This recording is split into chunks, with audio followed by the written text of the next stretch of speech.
President Obama's high-stakes challenge over Syria, facing an uphill fight with the Congress over his call for a military strike. He will square off today with Russian President Vladimir Putin at the G20 summit. ABC's chief White House correspondent Jonathan Karl is traveling with the president in St. Petersburg. Good morning, John. Good morning, George. President Obama arrived here in St. Petersburg, Russia, just a short while ago, just as Russian President Vladimir Putin has upped his war of words with the U.S., accusing the Obama administration of lying about Syria. President Obama did not come here to St. Petersburg to meet with his nemesis Vladimir Putin, but to attend a summit of world leaders.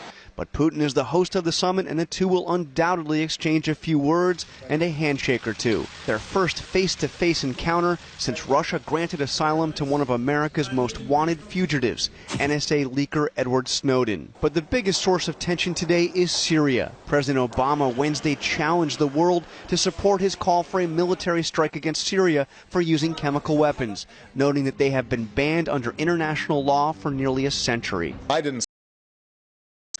The world set a red line.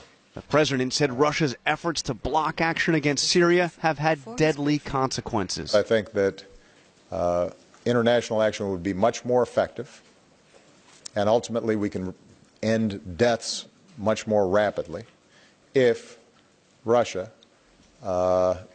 takes a different approach to these problems. The resolution is agreed to. The president won a narrow victory on Capitol Hill late Wednesday when the Senate Foreign Relations Committee approved a resolution authorizing the president to attack Syria. Secretary of State John Kerry urged the House to support the resolution, but he found himself under attack from President Putin, who in remarks carried on Russian television accused him of lying about the presence of al-Qaeda among the Syrian rebels.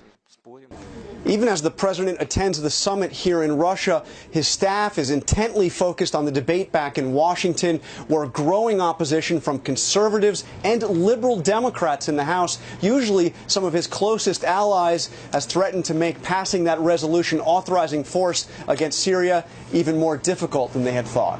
And John, that begs the question of what the president would do if the resolution goes down. When I talked to Secretary of State Kerry on Sunday, he seemed to suggest that the president would strike no matter what, but that's not exactly what you're hearing.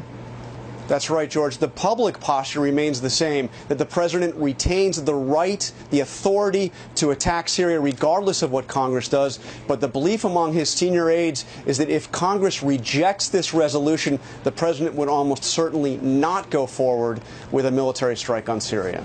Raising the stakes even more. Okay, John Karl, thanks very much.